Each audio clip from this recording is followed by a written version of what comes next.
PPh Pasal 4 Ayat 2 adalah salah satu bagian dari pajak penghasilan atau PPh di Indonesia yang mengatur pengenaan pajak final terhadap jenis-jenis penghasilan tertentu. Pajak final ini memiliki karakteristik yang khusus karena dihitung secara langsung berdasarkan objek pajaknya dan tidak memerlukan penggabungan dengan penghasilan lain dalam surat pemberitahuan tahunan atau SPT.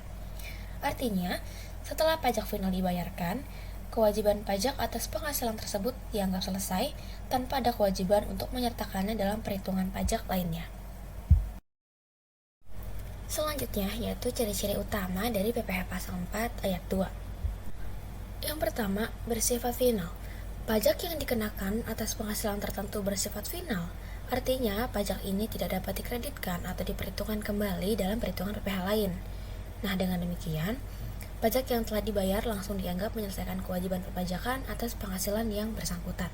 Selanjutnya, sifat yang kedua atau ciri-ciri kedua yaitu objek tertentu. Jadi, PPh Pasal 4 Ayat 2 ini berlaku untuk jenis penghasilan tertentu yang memang sudah ditetapkan. Ciri-ciri ketiga yaitu tarif tetap.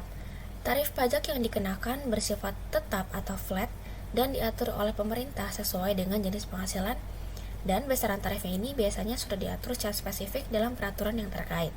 Contohnya, tarif untuk bunga deposito berbeda dengan tarif pajak atas sewa tanah dan bangunan. Nah, setelah membahas mengenai ciri-cirinya, aku akan menjelaskan apa itu keunggulan dan tujuan dari pengenaan PPh Pasal 4 Ayat 2. Keunggulan dan tujuan pengenaan PPh Pasal 4 Ayat 2 yang pertama yaitu kemudahan administrasi. Jadi, pengenaan pajak final ini mempermudah wajib pajak, karena mereka nggak perlu menghitung ulang penghasilan tersebut dalam SPT. Yang kedua yaitu efisiensi pemerintah, memberikan kepastian hukum dan mempermudah pengawasan serta pemungutan pajak oleh otoritas pajak. Dan yang ketiga yaitu pemerataan beban pajak.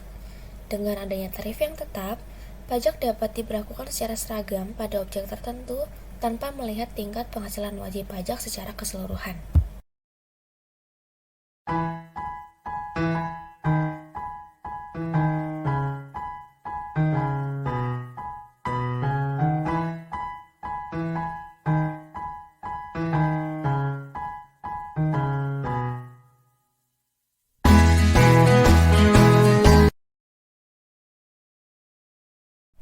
Selanjutnya yaitu objek pajak PPh Pasal 4 Ayat 2. Jadi yang pertama yaitu peredaran bruto usaha tertentu. Salah satu objek pajak dari PPh Pasal 4 Ayat 2 yaitu usaha dengan omset di bawah 4,8 miliar rupiah per tahun. Nah, kategori ini biasanya dikenal dengan usaha mikro kecil dan menengah atau disebut dengan UMKM. Untuk jenis penghasilan ini, tarif PPh final yang dikenakan adalah sebesar 0,5% dari total omset penjualan dari setiap bulannya. Dan tarif tersebut hanya berlaku sampai dengan jangka waktu paling lama. Yang pertama, tahun pajak bagi wajib pajak orang pribadi. Kemudian, 3 tahun pajak bagi wajib pajak badan berbentuk perseroan terbatas atau PT. Dan 4 tahun pajak bagi wajib objek pajak yang kedua, yaitu bunga deposito dan tabungan. Jadi, pendapatan dari bunga deposito dan tabungan juga dikenakan PPh Pasal 4 Ayat 2, dan tarif yang dikenakan adalah 20% dari bunga yang diterima. Dan yang ketiga ada bunga obligasi. Jadi, pendapatan bunga dari obligasi dan surat berharga negara atau SBN juga dikenakan PPh Pasal 4 Ayat 2. Tarif yang dikenakan adalah 10% dari bunga atau diskonto obligasi. Terdapat juga insentif PPh ditanggung pemerintah atas obligasi pemerintah dalam mata uang. Yang keempat, ada sewa tanah dan atau bangunan. PPh Pasal 4 Ayat 2 juga berlaku untuk penghasilan yang diperoleh dari persewaan tanah dan atau bangunan. Misalnya, jika Anda menyewakan properti, maka penghasilan dari sewa properti tersebut akan dikenakan PPh final dengan tarif 10% dari jumlah. Yang kelima, ada pengalihan hak atas tanah dan atau bangunan. Jadi, setiap transaksi yang melibatkan pengalihan hak atas tanah dan atau bangunan, baik itu penjualan rumah, tanah, apartemen, ataupun properti lainnya, itu akan dikenakan PPh final sebesar 2,5% dari jumlah bruto nilai pengalihan. Namun, untuk pengalihan hak atas rumah, objek yang terakhir yaitu hadiah undian. PPh Pasal 4 Ayat 2 juga mencakup penghasilan yang diterima dari hadiah undian ataupun lotre. Dan pajak atas hadiah undian ini dikenakan sebesar 25% dari nilai hadiah yang diterima.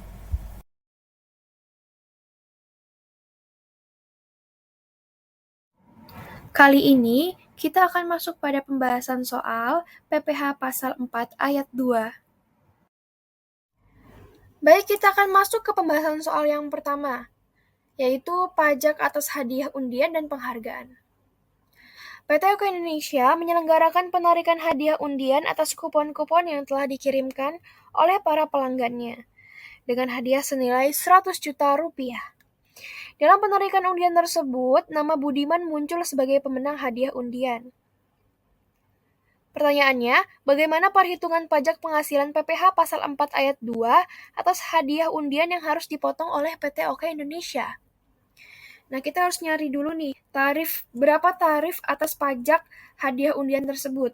Nah, seperti pembahasan kita sebelumnya, untuk tarif dari pajak hadiah undian dikenakan sebesar 25%. Nah, 25% ini akan kita kalikan dengan penghasilan bruto atau penghasilan atas hadiah undian tersebut yang didapatkan. Nah, jadi 25% akan dikalikan dengan 100 juta rupiah, hasilnya sebesar 25 juta rupiah. 25 juta rupiah ini merupakan PPh Pasal 4 Ayat 2 atas tanah dan atau bangunan. Pada tanggal 12 Agustus 2015, Rahmat membeli 1 unit rumah dari developer PT Gria Persada dengan harga 800 juta rupiah secara tunai. Antara PT Gria Persada dengan Rahmat belum dilakukan penandatanganan akta jual beli atau AJB, karena sertifikat rumah tersebut masih dalam proses pemecahan sehingga dilakukan terlebih dahulu dengan perjanjian pengingkatan jual beli atau PPJB antara PT Gria sebagai penjual dan Rahmat sebagai pembeli. Sertifikat rumah tersebut masih atas nama PT Gria Persada. Sebelum dilakukannya AJB antara PT Gria dan Rahmat, rumah tersebut oleh Rahmat dijual kembali kepada Indra Aji. Sehingga akibat transaksi tersebut, nama penjual dan pembeli yang tercantum dalam PPJB rumah tersebut menjadi PT Gria Persada sebagai penjual dan Indra Aji sebagai pembeli. Nah, bagaimana perhitungan pajak penghasilan PPh Pasal 4 Ayat 2 atas penghasilan rumah tersebut? Baik, kita akan menjawab contoh soal yang kedua dengan cara menghitung pajak penghasilan PPh Pasal 4 Ayat 2 atas pengalihan hak tanah dan atau bangunan. Langkah yang pertama, kita harus tahu berapa tarif yang harus kita kenakan dari contoh kasus tersebut. Nah, kita mengacu pada PPh Pasal 4 Ayat 2 ya. Nah, tarif pajak yang dikenakan adalah sebesar 2,5% dari nilai transaksi atau pengalihan. Nah, setelah itu kita harus lihat berapa nilai transaksi dari yang disebutkan oleh soal. Nah, di dalam soal itu nilai transaksinya sebesar 800 juta rupiah. Maka baru kita bisa melakukan perhitungan atas pajak tersebut. Dari tarif pajak 2,5% akan dikalikan dengan nilai transaksi sebesar 800 juta rupiah. Hasilnya 20 juta rupiah. Nah, besarnya pajak yang harus dibayarkan adalah 20 juta rupiah. Jadi, dalam kasus ini, PT Gria Persada wajib memotong pajak sebesar 20 juta rupiah dari transaksi tersebut. Deposito. Aditya menyimpan uang di Bank ABC dalam bentuk deposito sebesar 100 juta rupiah dengan tingkat bunga 12% per tahun. Atas deposito tersebut, Aditya menerima bunga setiap bulan sebesar 1 juta rupiah. Berapa besaran pajak yang harus dibayarkan atas bunga deposito Aditya? Di sini kita akan melakukan perhitungan pajak atas bunga deposito yang diterima Aditya. Nah, hal pertama yang kita harus cari tahu yaitu berapa tarif yang harus kita gunakan untuk pajak atas bunga deposito ini. Nah, pajak atas bunga deposito dikenakan berdasarkan PPh Pasal 4 Ayat 2 dengan tarif sebesar 20% untuk bunga deposito di atas 7,5 juta rupiah. Nah, jumlah uang yang didepositokan sesuai dalam yang disoal sebesar 100 juta rupiah. tingkat bunga per tahunnya 12%, maka Adit harus membayarkan sebesar 12 dari 100 juta rupiah tersebut, sebesar 12 juta rupiah per tahun. Nah, 12 juta rupiah tersebut akan dibagikan 12 bulan, sebesar 1 juta per bulan.